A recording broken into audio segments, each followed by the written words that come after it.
How's it going, everybody, and welcome to this episode of the Mentors Collective in Entrepreneurship. I am your host, Jay Feldman, and thank you for joining me today.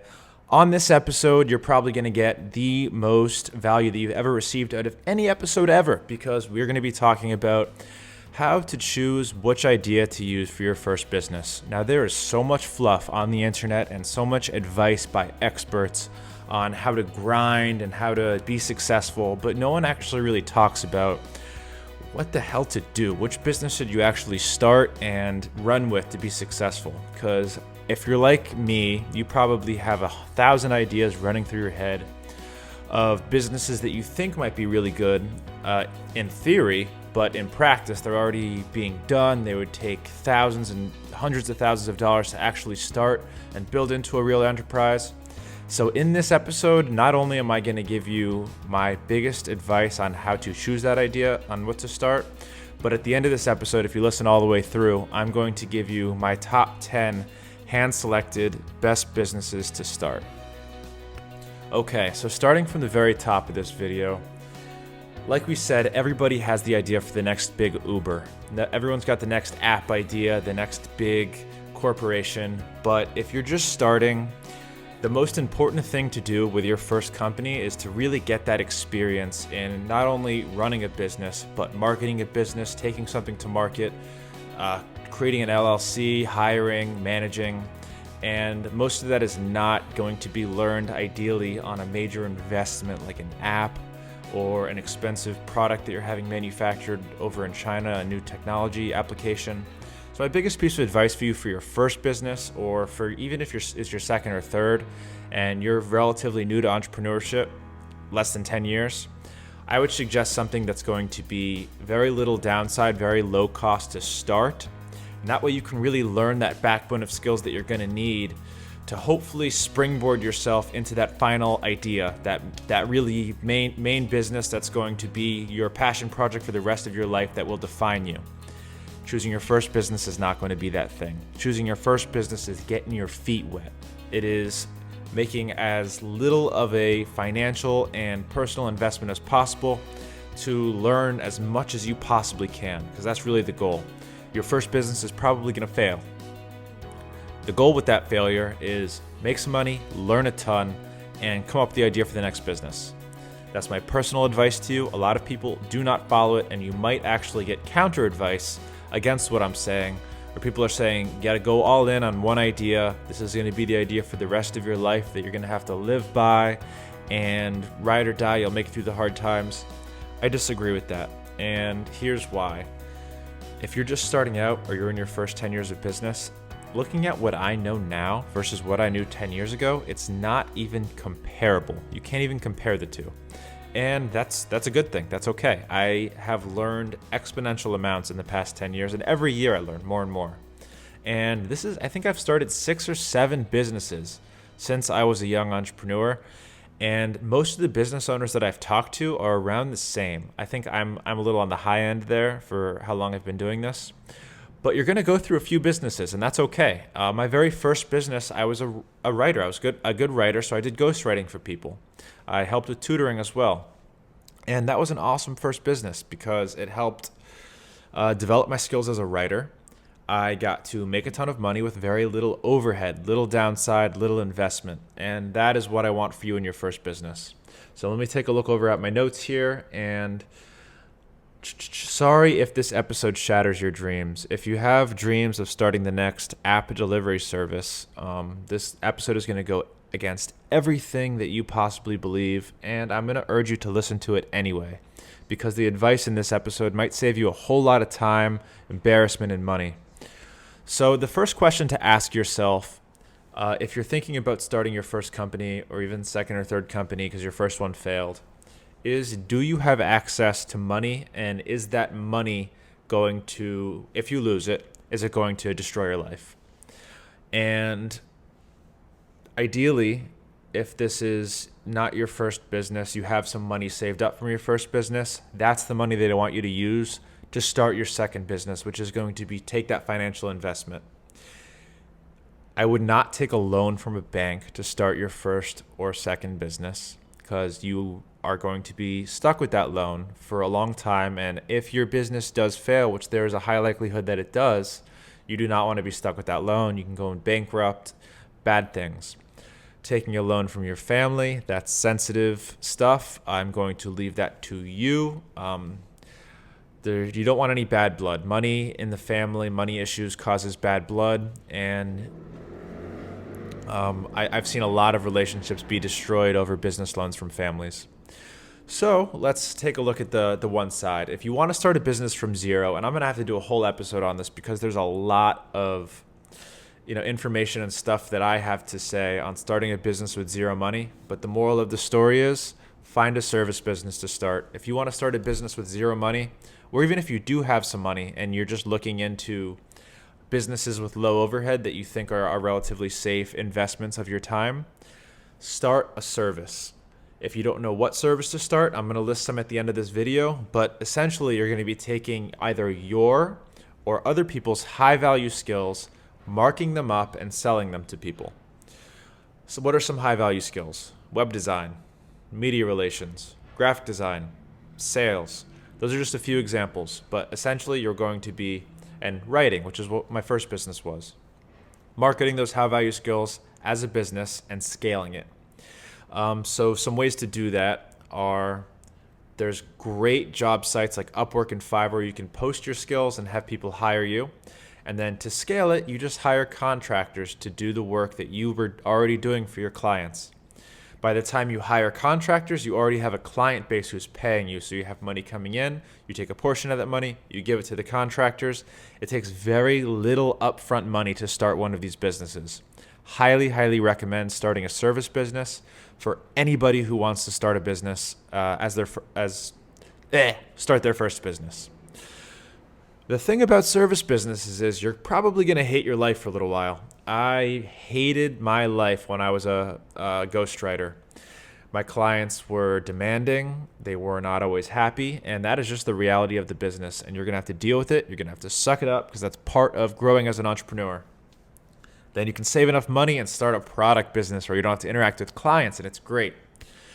So let's take it to the other side of what you can start with $0, because I'm sure by now, if you've been Googling this stuff, you've heard about drop shipping.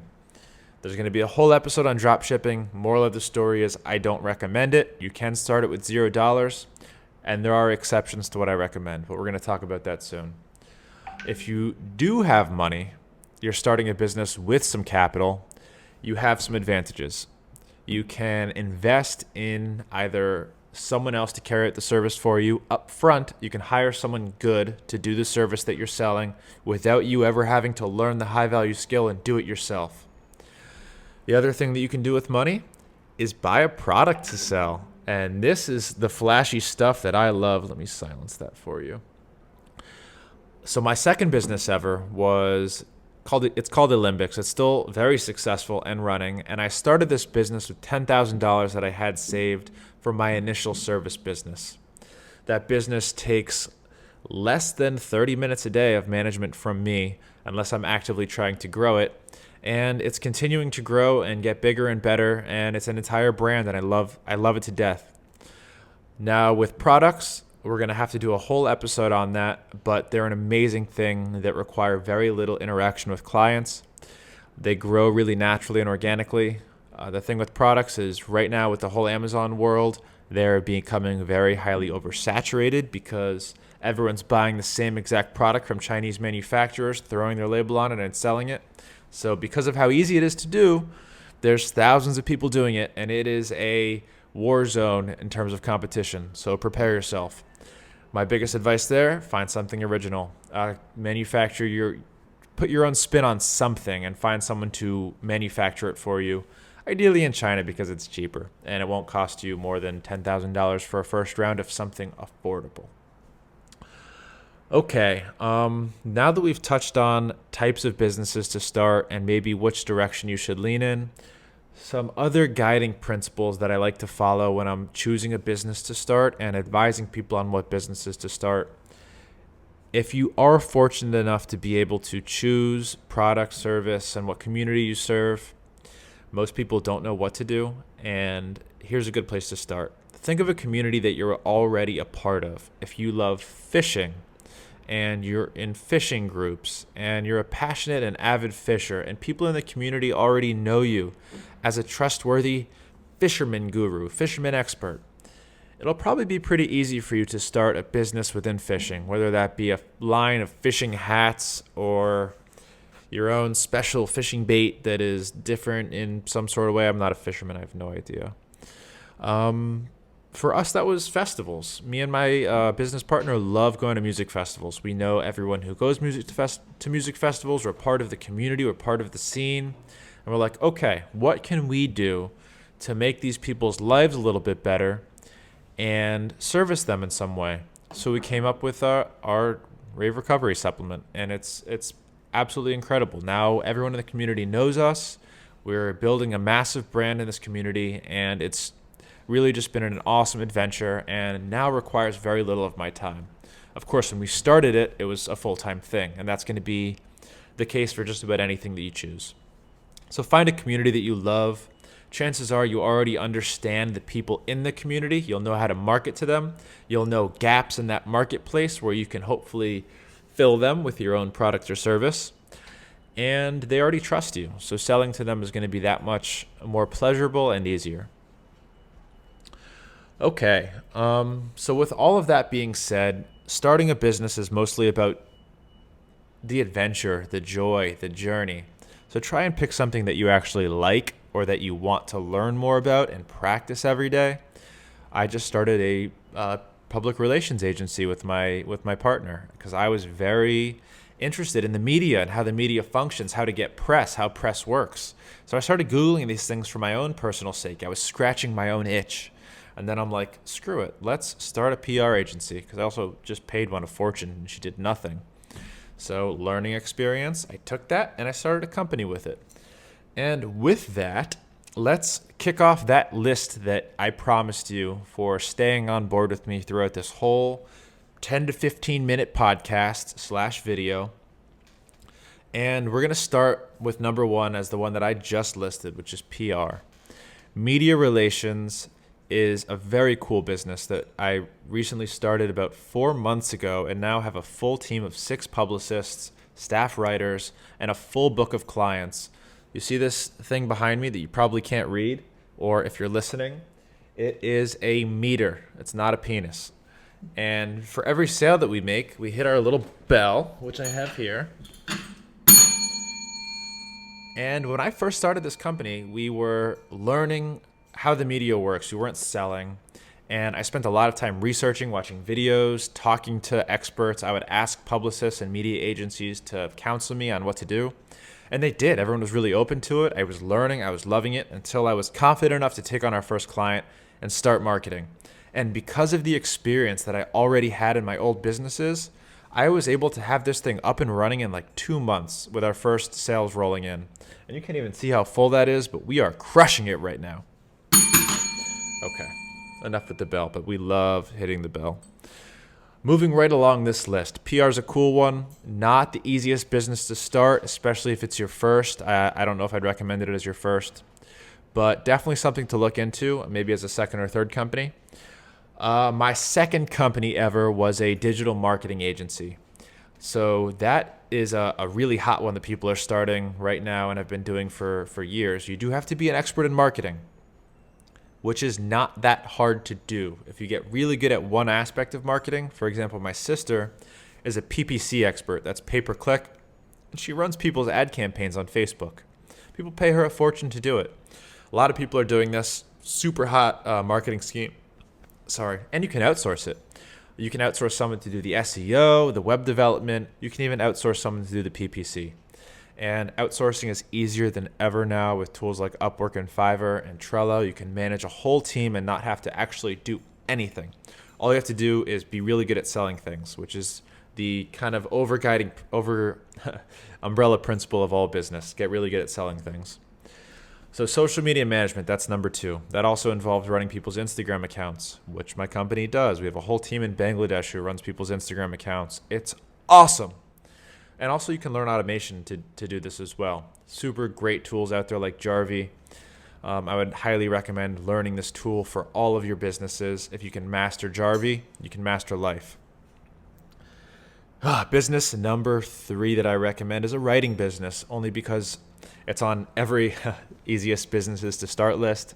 Most people are half decent writers. You can outsource writing really easily. And there's a lot of people willing to pay good money for writers. For example, my company pays good money for writers. We have several staff writers on board for our publicity team. They pay $50 for a 500-word article. You can outsource that for much cheaper, I promise you. All right, so writing business is number 4. Number 5, we're going to talk about drop shipping and my one exception for drop shipping businesses that I approve of. Now, drop shipping, you know what? It's not drop shipping. Screw all drop shipping. I hate drop shipping. This is print on demand. Print on demand is a form of drop shipping, but it's different. Someone will order something from your site, then a company such as Printful, or Printify will print that order for the customer and send it to them. You never touch any inventory. You have no overhead. Great concept. These businesses primarily focus on apparel, and I do use them for my companies to get business apparel, like the hat that I'm wearing that says Instalead on it. However, selling apparel on a website is more competitive and less interesting than anything that you can do. So I don't recommend doing this with apparel. However, big caveat, if you do this with canvas art, big wide open space, and highly recommend you looking into this. You can sell giant canvas art for $100. Companies are doing it right now for much more than that and make huge margins. You just have to supply your own unique designs or reuse other popular designs. Again, graphic designer on Fiverr, you can get these designs done for $10. Super low overhead, cool business opportunity. The next business idea that I recommend you getting into, if it's your first business, is web design. So for any service business that you're looking into starting with no money, you better learn a high-value skill. And there is no high-value skill I recommend learning more than web design. I can't even tell you how much money I spent on our first company website. I'll tell you, it was $5,000 for a very mediocre website. Now, I could build that in like 3 hours, and it would be 10 times better than that $5,000 site. If I wanted to sell those services, I could, but I sell better services now. Learn web design. Learn how to design websites on WordPress. You can learn all of these things on YouTube for free. You don't need to pay anyone $10,000 for their class, but spend a week and get really good at this stuff. I remember I locked myself in an apartment one week with my friend Jesse, and we learned WordPress. I learned better than he did, and I'm an expert right now. And I don't have to pay anyone or ask anyone to make changes. When I have a new business that I want to start, I have it up in a day, the way that I want it. Video and audio editing is becoming more and more popular. If you can learn how to edit audio and video files and help people produce their YouTube content, their podcast content, super high value skill. You can also outsource it really well. Really good company to look into.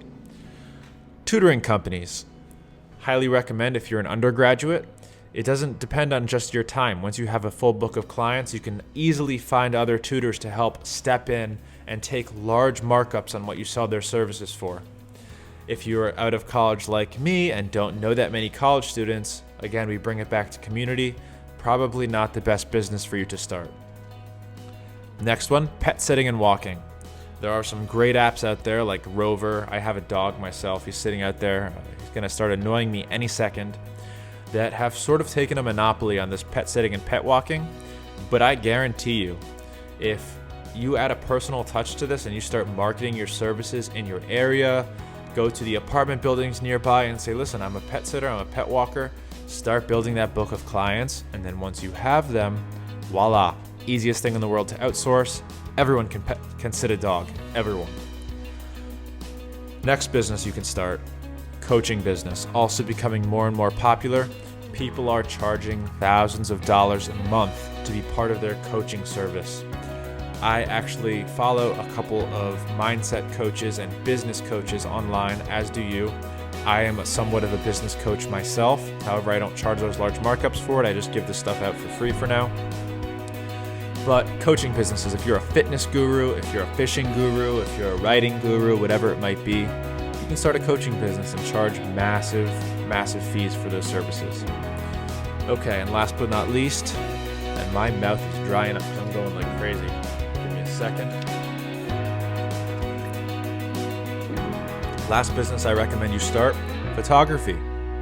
In the Instagram generation, the Instagram world, everybody needs their pictures taken. If you can start a little business taking people's professional pictures, you just have to invest in a camera and a couple of online classes that are free. If you ever need to learn something that's not free, you're getting ripped off. And that's my personal opinion. I'm sure there's really good courses out there, but my library across the street had a really great photography and video course that I took. Absolutely free. I learned a ton of stuff on YouTube. But photography, use Instagram as a marketing tool. Find influencers in your area. Say $50 to come out with you for the day, take some images of you, and free. If you share it with your friends and say, listen, he's only $20 an hour, hire this guy. Once you have a big book of clients, another easy thing to outsource. Okay, not only did I give you 10 ideas, but I broke each of them down. Wow, this was valuable, huh? If you thought so too, if you thought this was valuable, I really appreciate you subscribing, liking, following, and sharing, doing all that stuff. And if you really love me and you think your friends should also watch this episode or listen to this episode, take a screenshot of you listening to it on social media, tag at Dr. J. Feldman, and I will absolutely repost you and send you a personal thank you DM, because I care a lot about this channel, I care a lot about giving back, and I want to know that you are getting value out of this. So please do that for me. If you're not already subscribed, please do so. This episode was about 21 minutes, so not too bad. I hope you got a ton of value out of it. I hope you find the perfect first business to start, and I know you'll be successful. Subscribe and follow us on our journey, and I will help you become successful with that business, because there's going to be a lot of really valuable videos coming up. I'm going to ring the bell one more time to conclude the episode.